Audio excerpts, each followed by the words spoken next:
So Jesse and I kind of get along pretty well because we're all Yeah. in that sense.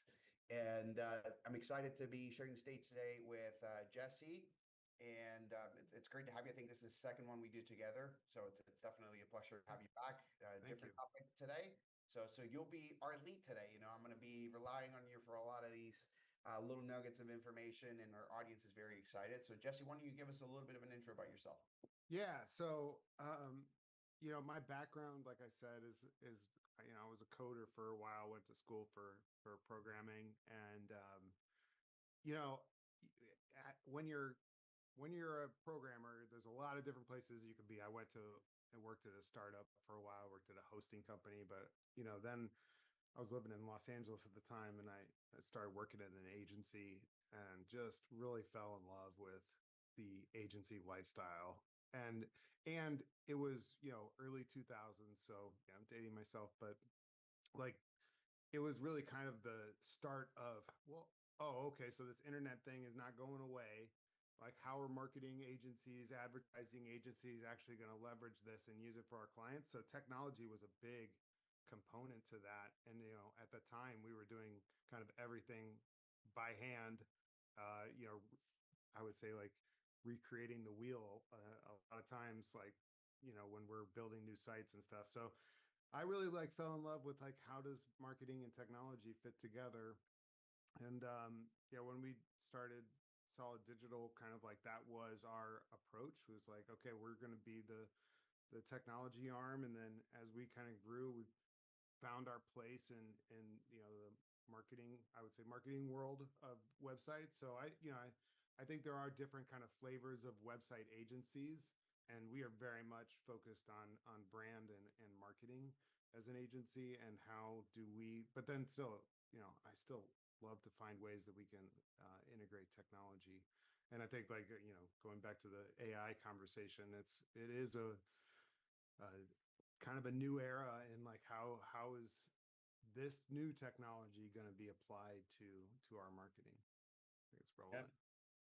Thank you so much for the intro, Jesse. And like I said, I'm very excited about this talk. I think we could even do a whole series on website related things and how they play into marketing, into demand generation, optimization techniques from like an advanced, from a beginner level all the way through advanced. So I think we'll do our best to cover, some of these topics today. And for anyone that has any burning questions that you've always wanted to know or ask, somebody that's like Jesse that's been working on websites for over a decade or more. And so it's good to have you. And I think let's go ahead and jump right in. So we have a Yeah. couple of topics that we obviously want to cover.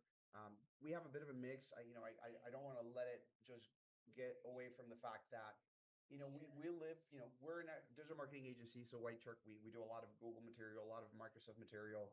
We recently just became partners with Amazon as well. So we're doing everything related to PPC. And so I think it's important to just remember that, just like you said, there's a concept here of AI that's kind of building into all of these campaigns. And I think one thing that I want to say about this is your website used to affect your performance because that's where people land. But I think it's important to also mention that it affects your campaigns also because there are different bots that are parsing it to understand whether the content on that landing page really resonates with what you have on the copy. Is it aligned with the copy? Is it aligned if this is a search campaign? Is it aligned with keywords and messaging? And then I think there's another component here now for those of you that are joining us today that are not agencies. Let's say you are, a business owner and you have your own website, you have your own business, and you're trying to create a campaign. There's a couple of cool tools that Google is pushing out for writing your own copy, through AI. So it will give you this little draft in. So if your website doesn't have the right content and the right messaging, then even this AI tools are not going to be able to pull in some data. So having the right content, the right imagery, the right information on the side, making sure that it's readable, understandable. It's also a great way to even help you if you're trying to do this on your own. So I think that's kind of what I see in the future. Yeah, for sure. I mean, like I always default to, you can't really game the system, and the system is getting smarter and smarter at making sure that what you are providing is actually informative, is providing value to your audience. And I think that that's where, you have to be legit and and be consistent too. So like Yeah. what you're saying about like your ads to your website, like that has to be consistent and it has to bring value. Like that's it. And you just have, and it's like exercise. You just got to do it all the time and get better and better at it. Yeah, and I think let me ask you this, Jesse. One thing before we sort of jump right in, and this is one of the questions that I want to talk about is, are you finding yourself that the most challenging part for websites is the technical component? Is it the content component? What's the most difficult part for you when it comes to Yeah. working with websites for clients? No, I think like so I have been building websites for 30 years. So 1995 is when I started, and it was way harder to build a website back in 1995 to 2005. So technically, Were you on that Dreamweaver train? oh yeah, I went through everything, but yeah, I was a Dreamweaver user. Um, I think now, in for the most part, the tools that we use, like I don't think you have to be very technical anymore. We still have a strong technical team that can kind of fit in when we need to, but you know, creating custom functionality on a website is not like it used to be at all. And so even more complex things like search or e-commerce, like those are not as difficult as they used to be. So I think like for us at least, content is I'm not going to say it's difficult, but it is definitely the part of our process that we try to focus the most on. And it's probably the most difficult part for our clients because Yeah. you really do like have to, I mean, it's all branding. You have to know who you are and who you're talking to. And that sometimes a little bit more difficult than it seems, right? Like we all feel like we could articulate, what we do, but um, coming at it from a third party perspective is a bit of a challenge. Yeah. Yeah. No, I think content is king, really. And I think we keep hearing that over and over. But it really is what's most important. So I think Yeah. why don't we just jump into some of the things that really can affect your web design and execution. And I think we have a couple of them here, but I think I'm sure there's far more where these come from. Do you know what I mean? And I think Yeah.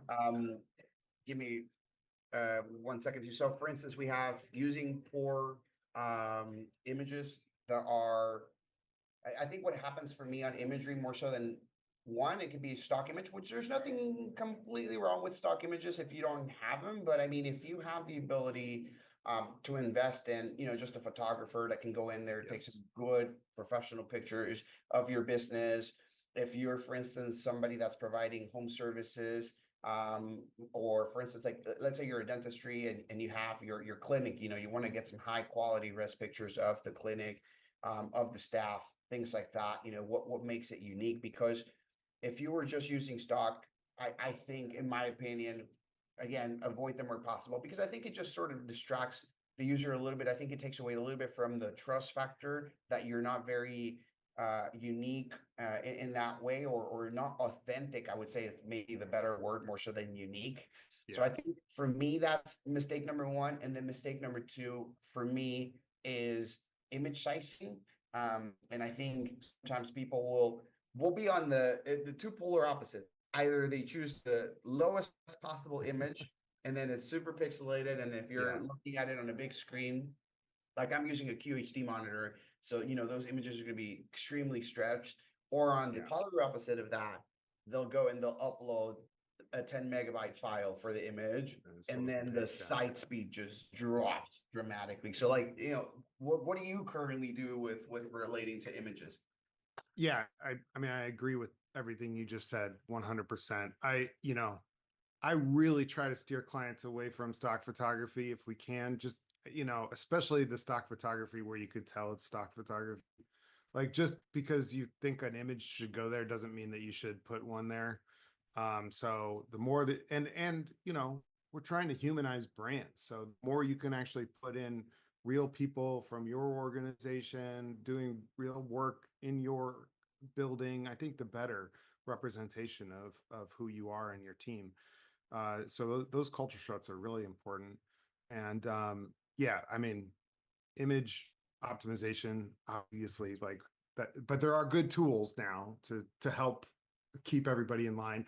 But the only other thing I would add on to that is just, we try to create uh, style guides for Yep. imagery so that, like, you know, whenever you're using a photo in this element or, on this page, or, as a hero image, treat it like this. So giving some guidelines and keeping the consistency of actually like how you are creating the images for photography, I think is really important too. So that would include like overlay elements, but it also might be like contrast, brightness, like those types of things, I think really help in terms of keeping a consistent professional style to your website. Yep. I agree. Um, and I think that's in regards to the imagery. Now, give me 1 second here. Where is my screen here? 1 second. I think I lost you. I apologize for that. No, it's all good. I still see your screen. No, I know you see my screen. What I don't, what happened, I don't see my screen. So I don't know where I'm clicking. So give me 1 second and let me stop the share really quick, guys. Sorry about that. And let me just jump right into it again. So 1 second.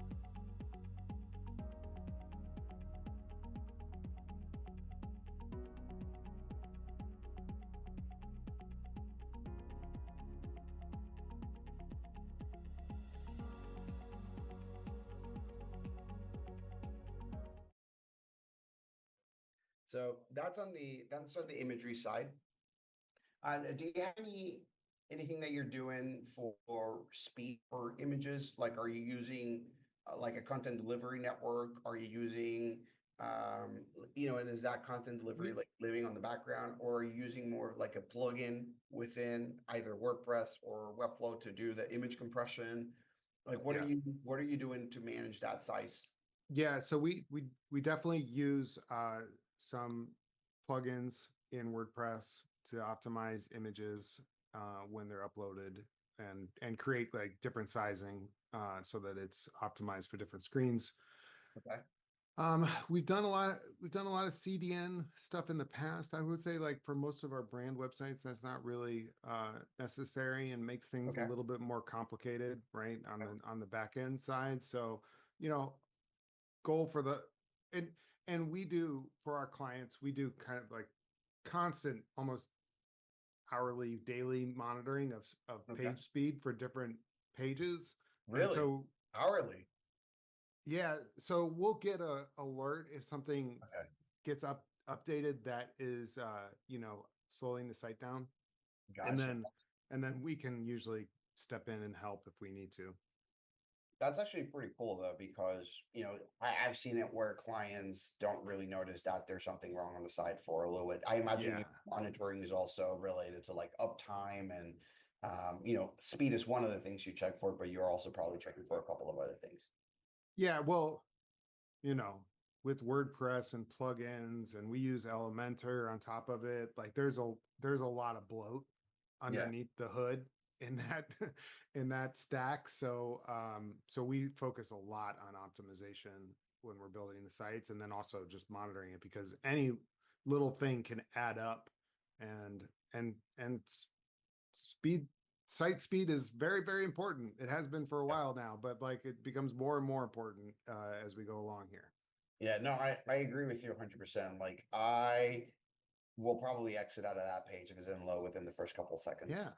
Yeah. No, And there's a I yeah. moved on. I moved on. So that's good on the site speed. I think while we're on that site speed, also, I think we obviously have that in the middle, which is having slow time, but obviously that could be related to imagery. That could also be related to other things. For instance, let me ask you this quick question. This is a philosophical question slash recommendation. Like it. And I'm only saying because I like how it looks, but I just don't know what your professional input is on it. How do you feel about a video on the hero section of the website for your homepage? Yeah. I mean, point blank, You know what I I'm, mean, right? Like the yes, video that yeah. plays auto on the background. I mean, I'm done with it. I just think like style wise, it kind of it sets it kind of dates you at this point. I would say just from a website design perspective, like Okay. that was a thing that we all did in the late 2010s, and I would say nowadays it's not as prevalent. And I think I think you just like from a website perspective, you have to be careful with video just in general because I think users are less likely to press the play button on your homepage. So even if it's, I'm not, I know you're talking about like the background kind of Yeah. moving video, but like even if you're like slapping a huge, message from our CEO on the homepage, like it's very rare that that's getting a lot of impressions. So I would be careful because that real estate's really important. Gotcha. No, I think that's very interesting. So what do you normally do for videos? You send them over to YouTube and make sure that your social links are there and stuff like that, or just maybe Yeah. have on like separate pages for like the about us and stuff like that? Yeah, I mean, like I'm a big fan of. I no, we want our clients creating as much video content as they can.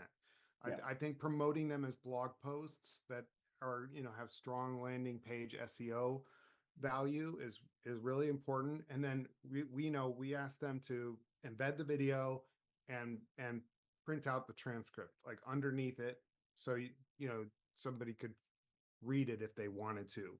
Um, but also just then generate additional content based on that video. Like we were talking to a customer yesterday about this. Like find a topic in that, create a video on that topic. Like there's probably going to be other things that you talk about while you're doing the video. Find ways that you can link to other blog posts or other pieces of relevant content on your site within the transcript too, so that it adds more value there. Try to like my goal is always like, for every one piece of like two other like three total assets for it, right? Like our goal with our consulting clients with our digital growth program is to be generating 10 pieces of content a month. But and that seems like for a small team, that seems like an overwhelming amount of content. But if you start thinking about it, well, for this video, I'm going to also create a blog post and I'm going to create a piece of, an email or something like that. Like you're getting, three pieces of content out of this one kind of like production Absolutely. process. Yeah. It's reusing, adjusting, and obviously still kind of addressing the user wherever they are and how they want to consume that media. So I think it's a great suggestion. Yeah. And then I think another thing that can potentially maybe impact, speed is if you have a lot of plugins, like you said, not necessarily just plugins, but also if you have a lot of tags that are, doing tracking, or for instance, again, it depends on the situation, of course, but if you have a lot of JavaScript, that's the whole point on the side. Yeah. And I think if you're a business owner, it might be a little bit difficult for you to know. So I always just Yeah. recommend running your site speed test and then, talk to somebody that knows about it. But that's one of the things where when we go into that advanced section, there's some optimization that can take place in terms of, JavaScript and length of scripts. Yeah. And that's a difficult one to do on your own. Like deferring when JavaScript loads, or when other assets are going to be within the loading kind of like process. So yeah, it's also a thing like just on, not to talk too much on page speed, but like you can make some big jumps early, but then like incremental page speed Yeah. is hard, and it takes a lot more time, and it takes a lot more engineering. So there's got to be a balance between like how much time are we going to spend trying to get things to load 500 millisecond faster. Absolutely. I think there's certainly a curve there, you know what I mean, in terms of Yeah.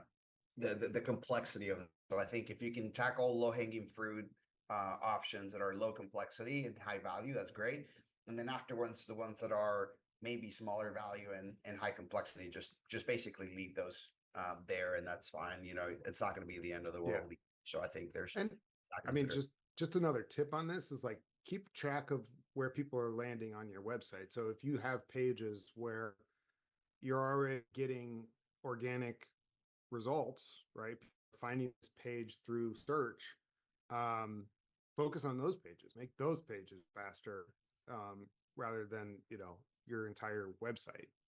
That will definitely help, because if you're already ranking, in the top 20, let's say you're 15 for a high volume search keyword, that's where the page speed is really going to impact, your results in getting into a lower rank.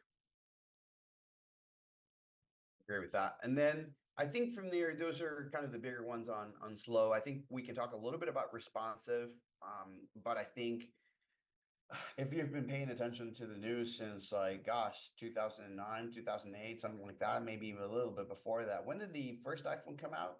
Yeah. 2006, 2007. Yeah.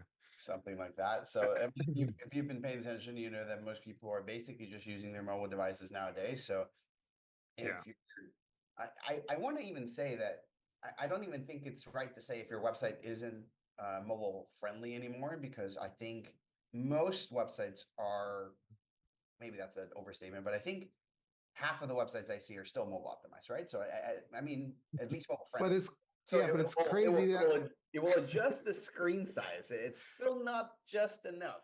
yeah, no, it's true. It's, it's crazy. Like, we're primarily B2B. So we do end up like with some like manufacturing organizations where I'm like still surprised that they don't have a mobile optimized website at all. Yeah. But then beyond that is like, you know, there's a good chance that for most brands, you're going to have a higher mobile visitor rate than you are desktop.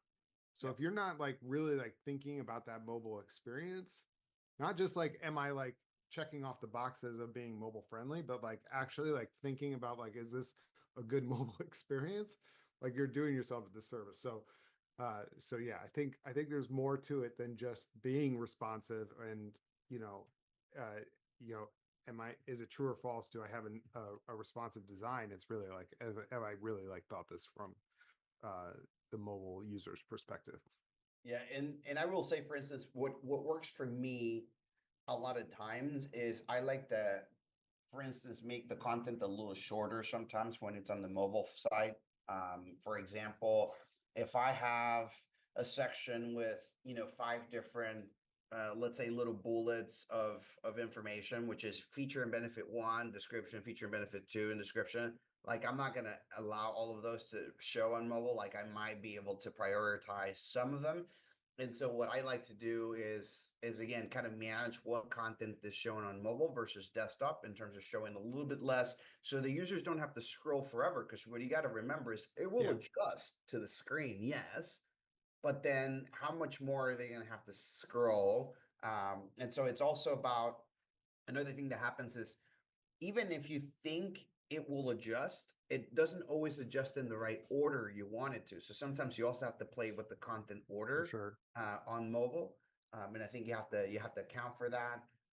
And then I think the other thing you need to account for is just what is the text size when it goes into mobile. So for instance, if you have like an H1, which is Yeah. your headline, and then next thing you know, the headline that you have, because you got very creative with it, so it's a very long headline. Next thing you know is the headline is everything that's on the Yeah. screen, and that's all you see. Yeah, that happens a lot, especially with blog posts. Like, people have long titles for blog posts. But yeah, okay. So I would just say, like, generally speaking, like, this is the trouble that our clients get into, is like, it's really hard to reduce what you're trying to say into as little words as possible. So, we're all scanners at this point. Like, we don't read full paragraphs of content. So, like, when you're saying on the mobile device, like, I'm too shorter, I would just say, like, do that anyways. Like, keep your desktop content short. Like, keep your content short. Like, if you are over 3 sentences into a paragraph on a website, like, you're in trouble. Like, and I'm not talking about blog posts. I'm talking about like just your content on your page, like the about us. Like, keep it short. um, do everything you can to keep yourself succinct. Like, it'll benefit you quite a bit, not just on the mobile device, but in the website in in general. in the long run. Yeah, Yes. I'm a big advocate of just like, I'm with you. Like, I scan things so quickly. Yeah, but so I think that's a big component to that. And I think, trying to move a little bit into maybe a different slide here. I'm going to move Yeah. over to some of the slides that we have also talked about. This is, for instance, when we were discussing around, kind of time of loading. So I like to keep it under, 3 seconds. That would typically be kind of where I would want to be. But we're not going to spend a lot of time here. I think one thing that I want to talk about is maybe some of the elements in a good landing page. I think if that's good for you, we can kind of move on to that Yeah. topic. And so, I think obviously take this with a grain of salt in the sense that, this could be a format that you apply to a PPC landing page. I think this could potentially also work for maybe a service page. This I wouldn't say necessarily has to be like a homepage structure. I think there's differences in between that, but again, elements that in general work to convert are making sure that you have your clear headlines, that there is some sort of visuals. Again, if you have a text only page, that can usually, kind of impact you again a little bit negatively because in my opinion, I think again, if you can offer some authenticity, a little bit more of a glimpse about what kind of company you are, what kind of business you run, I think that does add some value. Yeah. Having social proof goes a long way as well. Yeah. And then I think the other component here is going to be something along the lines of a CTA. So I think the key ones here is a good quality visual, social proof, obviously having that clear CTA at the end or somewhere in the middle. And then obviously that your headline, like you said, is succinct, is straight to the point, and is relevant to. This is just in the universe of the page. Obviously, how do you connect that to a campaign? I think I'll talk about that in a second. But those are Yeah. some of the elements. Is there any element here that you also think it makes sense to talk about? Yeah. I mean, I think there's something to talk about on each of these elements. But just from a general perspective as well, I think like, we got to think about who the buyer is and what their intention is. So Yeah. you're mostly B2C, right? Like Daniel, don't you? I think we're a little bit of both. Little I would both? say Okay. 50/50, yeah. So, and we're B2B. So when you're, because I have done B2C marketing, when you're doing B2C marketing, like it's usually transactional. Like you're like trying to get somebody to sign up for your service or buy your product or whatever, like within that campaign, that instance, right? Like they've seen your ad, they're clicking on the landing page, like I got to get them to do an action. In B2B, it's different. It's a slower sales process typically. For your business, you have different kind of calls to action that you're trying to push, like whether it's like sign up for a webinar or sign up for a white paper or get a demo of our product or whatever. But also you have to like think that it may not be the stakeholder who's actually like making the decision is the person who's on that page at that moment. So like I think about our buyers typically for not our buyers, but our clients' buyers. Like I typically think they're in a team, and I typically think that like a you know a VP or a C-level person has designated somebody to go out and try to find them, a list of possible contenders of who they might buy from. And so that's like when I think about that and I think about the landing page, then I have to make considerations on like, well, what is the best thing to have here? Like, I would argue that a lot of times not putting your main navigation at the top of your landing page is a good thing because you're keeping them within the path that you want them to be in. But if you know that there's a lot of research that goes into making a decision to buy your product or service, then maybe the navigation is a good thing to have there because somebody can go off and learn more about you and dive a little deeper so they can put you on the list for their stakeholder. So I think that's really important. I personally, and I don't think this works for everybody, but I personally really like to touch on like the audience pain points. So even in the headline, like trying to like really dig into like what is a most generalized pain point that my buyers have that I could kind of like grab them with to where they're going to feel like, oh, I understand what's wrong. so that then I can kind of become the hero for their pain. Um, you know, pain.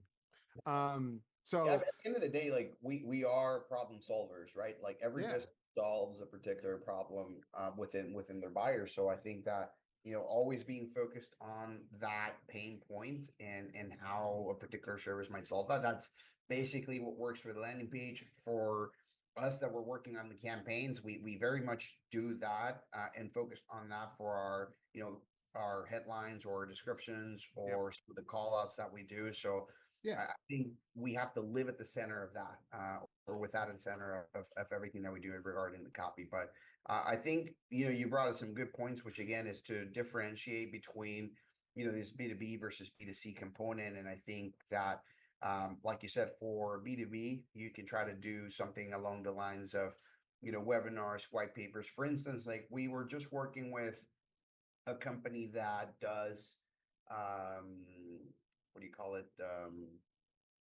They do software.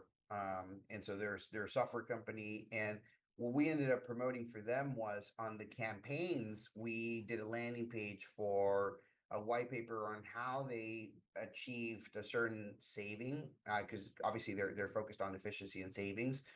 And so they had a white paper that I thought was really helpful. And so what we did is we did a landing page for that. And then we did a LinkedIn campaign that basically promoted both the downloadable content directly on LinkedIn, but also we had a variant to A/B tested that would send the campaigns or the traffic to the website into the landing page for that white paper.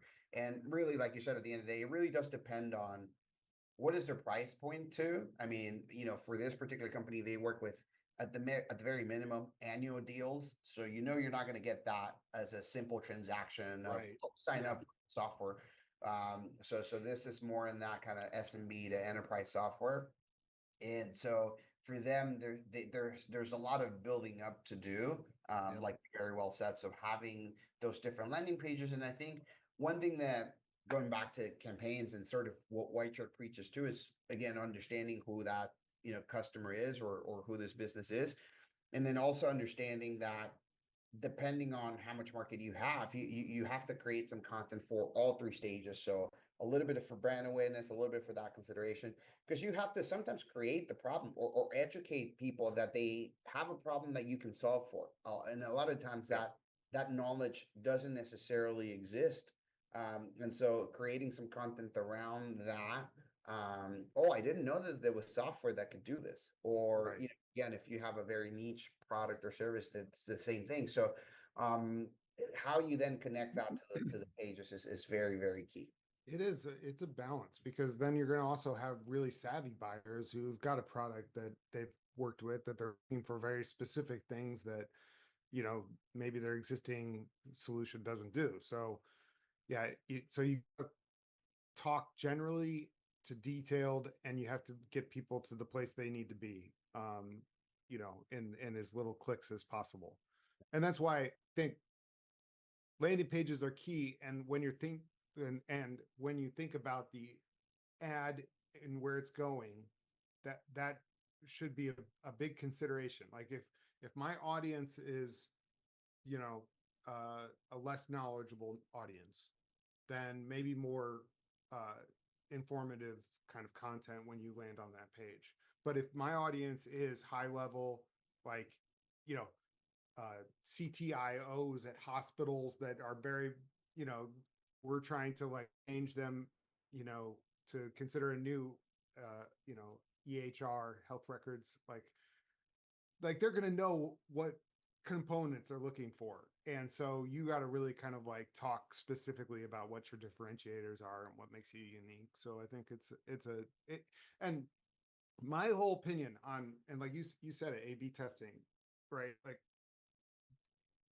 test as much as you possibly can, like always Yeah. refine, like make minor adjustments. Like we're going to see like a example that I shared, the changes aren't significant between these two pages, but they impacted our conversion rate just for little things that we added. I would say just one thing right now, we psychologically we see stars like star ratings, and I know for me, like I buy on Amazon. Like if I see a 4.5 star 200 review product, I'm buying it. Like I'm ready to buy it right away. If I see a 4 star review with only 3 reviews, I'm probably not buying it. I'm not skipping it. So I think like that has been something that we've been working on just even more recently, of just like put some stars up at the top, just to show that you are a reputable uh, brand. And then yeah, different different ways of applying um, your bullets, right? Like with little icons, something like that. I don't know. It's just like you got to like test stuff. Sometimes it won't work. Go back to what you were doing before, but like it should be a refinement constantly to see if there are ways that you can improve the conversion rate on these. But like you see it like this, we didn't change the form much at all, right? And we still got a 30% bump in our 30, that's conversion very rate. meaningful. Yeah, yeah, no, it's not. You can say that what we did was actually made some impact. So, but it doesn't seem that much. If you just looked at these two screens, like I don't think anybody would be like, oh yeah, those are completely different. So that would be like a recommendation: is don't throw everything away and start over. Like really, like try to make sure that you're testing different elements. No, I'm with you on that. And I think I like your approach of being very much iterative, you know what I mean? And it's not about, because for instance, I've worked with a couple of different approaches, and I remember it was like a lot of work if we needed to redo the landing page and just have a complete different variant. And then you sort of felt compelled to have to do a completely new design because the existing design, you were getting lower conversions, and you're like, there's no way, it's just a design that doesn't work, let me just change it all together. And Yeah. maybe there are smaller things that you can do. And I like what you did, because it's so subtle, because we just talked about over here, like we just talked about social proof. Yep. And you know I'm not saying this is exactly how we do it, but it's so fun that we have a whole section for social proof, and you basically took that and said, no, you know what, let me just do this very, very subtle little star rating here at the top. Yeah. And if you've been buying software, you know what G2 is, you recognize the logo, you understand that. And so Yeah. obviously immediately right out of the gate, you're like, okay, this is proven, this works. So if it works for a lot of people, it probably can work for us. Maybe there's a chance that that could work. So I like the approach of being subtle, iterative, just minor iterations to test change. And how long do you normally let a change sit before you determine, if it worked? I mean, well, it really depends. So like this is a key landing page. I wouldn't probably make too many adjustments on a month-to-month basis. Like we do quarterly strategy reviews with our clients. So we're kind of reviewing like, well, how do these campaigns do? What are some ideas on like how we might change them for this next quarter? Kind of like that's our experiment, right? But I will also say that if we see well, mostly if we see a down in a Okay. month, like we'll switch out. We'll try something new. Like, but I would say it's not weeks. It's like let's see how this does for a month and come back to it. But yeah, if the numbers drop quite a bit, like we know we did something wrong. But And then I you have a know, question for you yeah. on this. So, for instance, you had the original landing page, you have the new landing page. For us, or for anybody here that's listening, did you do this change to the landing page and then you rolled it out for 100% of the traffic? Or did you set up like an A/B test experiment that still threw some traffic over to the original and then another percentage to that new? I've seen people try both approaches, both the full versus the, just sort of a split traffic. What do you like to do? I would say for the most part, um, we are we are doing a split, but it's not a like A/B test split. It's like a campaign split. So we'll take Okay. some of our audience and push them to one page and then another page. Um, Sometimes though, like, and I'm not sure exactly on this specific campaign, but sometimes it's just, we know it looks better and we'll just update it and move forward with it. Um, but it really depends. It also depends on like how much data are you actually going to get, like, and do you have like the cycles? Like I said, this is a primary landing page, so I would assume that we did some sort of split here. Um, if it's a smaller campaign, um, smaller audience number, like I want more data points so that I can look at it than I do, be able to A/B test. And again, it's like this is also where you are, how far down the road in this kind of like iteration process with the landing page are you? Because like if it's initial, it's kind of like it's like sculpting a rock. You're taking a rock and turning it into a sculpture, right? Like you're taking off big chunks at the beginning, but then as you go, you're kind of like making smaller refinements to everything. So I think that really makes a difference. But if you can't A/B test, you have a lot of, if you're getting a lot of traffic from your ads and you're not seeing the click through the conversion rate that you'd like to, then I think, yeah, it's worth A/B testing. Got it. No, I think I'm with you on that. If we're starting out, we ran for a couple of weeks, we didn't really get a whole lot of conversions. I think it's worth, just kind of changing it all together, and that's okay. What we'll normally do for clients is, at least for me, what we like to do is we'll do that split test. It doesn't Yeah. always have to be 50-50. For instance, if I'm very, very convinced that the new landing page is much better, I'll typically maybe do a higher percentage for the new landing page and then Yeah. less.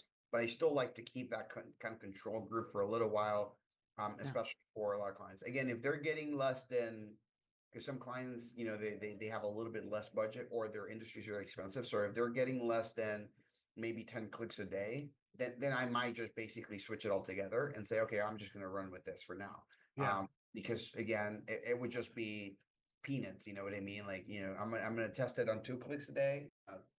That would definitely not be Yeah. the ideal Walter approach. So I think, And, yeah, go ahead. well, and on the opposite side of that, like the best place you can be is you're scared to make any changes on your landing page because your campaign is doing so well. But you may want to make some adjustments and see if you can improve things where you may only want 20% of your audience going to that landing page, because you don't want to impact your overall numbers, but you want to test something out to see if it's actually going to improve. Yeah.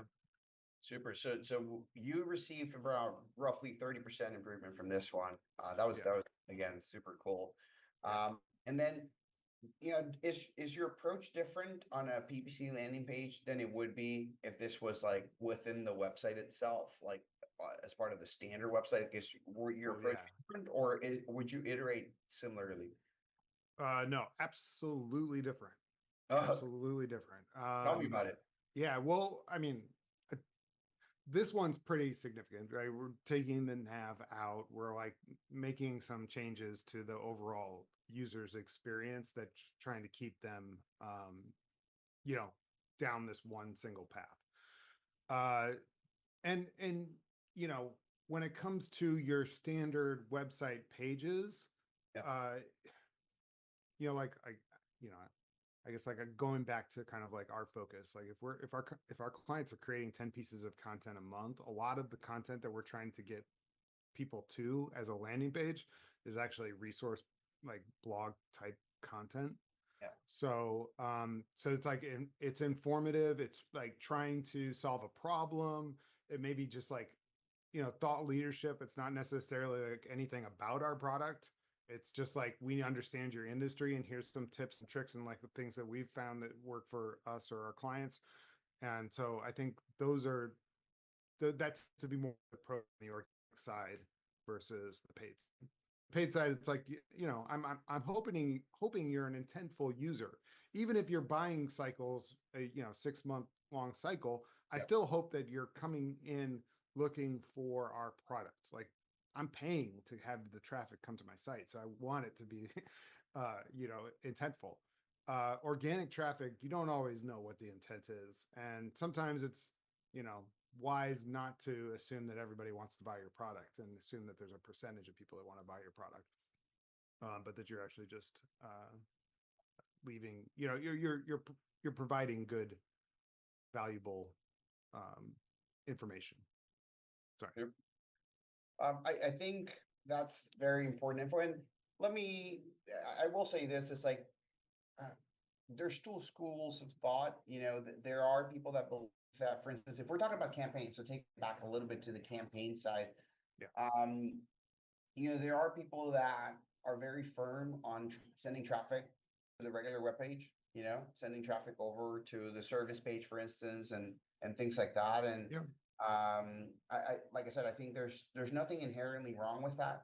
I think my thought would typically be, well, I think if you can try both, and then see kind of what works better for that particular industry. I think obviously do your own due diligence, see what other competitors are doing also in the same space. And, Yeah.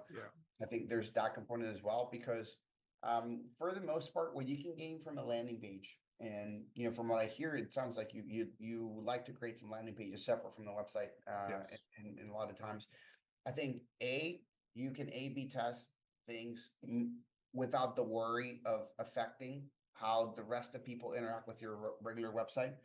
The landing pages are typically very targeted to a campaign, whether that's a paid campaign or an email marketing campaign, or a social media campaign. SEO, So it's very, very targeted. And then again, you can very much keep the user focused in what messaging is for that particular use case. So I think there's a lot to gain on the landing page. I think the problem I see sometimes is the landing pages are not well executed. And again, the content is not in the right place, or things like that. For example, I've seen people that offer, let's say, multiple different services, and then the landing page is more of a homepage summary that says, we do this, A, B, C, D, E, different services, as Yeah. opposed to saying, well, most likely somebody found you because they were searching for, let's say, a particular service like, dental implants. And then basically we talk about that, or give me some case studies about that, or things like that. So I think, Yeah. um, there's a lot to gain from landing pages if you execute them correctly. So we technically, more often than not, prefer to do that, but I can Right. see how both schools of thought make I, sense. I do too. Like, I think like entry points in your website are very important to consider. Like, especially like if you're seeing like I will say like we have like, a landing page, Chicago Web Design, for our own site that does very well SEO wise, but then we would also send paid campaigns there because it kind of like has the same entry. But like, I think you can also use landing pages as testing areas. Like, I'm thinking that star rating that we have up on that landing page, like maybe we need to put that up on the home page too, to see like if that helps with the overall conversions as well. So it's a good practice. The other thing I would just say in terms of like landing page versus homepage, if you do want to do a website redesign and you want to like really like change the brand look of your homepage, you could really impact your traffic poorly, from especially the SEO perspective, if you're not using like organic landing pages. So like for us, like we can make changes to our homepage because most of our traffic's coming in from landing pages. Like we can make changes to our homepage and not necessarily worry about, is this going to impact overall like our numbers? Yeah. So I think it's pretty sweet. So I think we're running a little short on time here. Like I said, I think we could talk on, forever, and we just kind of scratched the surface from some of the specifics. Like I said, if we wanted to get like really nerdy on here, I think we could. And again, I think it's just something to be considerate of, and I think it's been really fun to talk to you, Jesse, yeah, want to today. do it again. Absolutely. I think we've covered a lot of different things. We're not going to have a lot of time for questions here, guys, but Jesse, once again, I think it's been a pleasure, and I got a lot of good info here. I really like the edits you did on the reviews there. I think that was very interesting, because I have a quick question for you just to close it off. Is Do you prefer, or where do you stand on people that put in, let's say, testimonials on their site, as opposed to a review that's published on Google My Business, or in this case G2 reviews? Like, obviously, if you put the testimonial that you received internally some other way, that Yeah. it's still there, but Where Yeah, do it you like like? doesn't have the same. Yeah, Yeah, do you think it doesn't have the same value or the same impact? I think you have to be wise in how you what content you put there. So like this is where I would really touch on the pain points that are most common to my ideal customer profile. So if Yeah. the testimonial is from a CMO who is speaking directly about, their conversion rates on their paid campaigns, that would be a good testimonial to put up. But I think I like to do both personally. Okay. Like, but here, go to Clutch and see for yourself. Like, we don't have any control over what people are saying there about us. Check it out and see what our customers say after they've had an experience with us. So I think yeah, you just again like have to think about like what you're placing there. Yeah. I think kind of where I sit is somewhere in the middle there, where I like to have reviews that are posted somewhere publicly. If that's Google My Business, if that's YouTube reviews, if that is Trustpilot, just because I think it gives people that are visiting the trust that these are not under our control. Yep. And then having a case study or a paper or like you said, kind of a testimony that's very targeted, for a very specific story around that service, I think that also goes a long way. But anyways, Jesse, I think we can wrap it up here today. Yeah. To everyone that attended today, thank you so much. Thank you. Who joined late or you were not able to join, we will obviously share this recording later with everyone that had registered. And we'll be posting it on YouTube as well so that it's available for everyone. Jesse, any final words here on your side? Like, where can people find you? Where can we point them to you? Yeah, soliddigital.com. That's our main site, and I'm always happy to talk to anybody and give any help that I can, even if you're not necessarily going to become a customer. So reach out and happy to discuss. But thanks, Daniel, for having me on. Really appreciate it. It was a lot of fun. Awesome, Jesse. Well, thank you, everyone, again. You can find us at whitesharkmedia.com and have a lovely rest of your day. Bye-bye.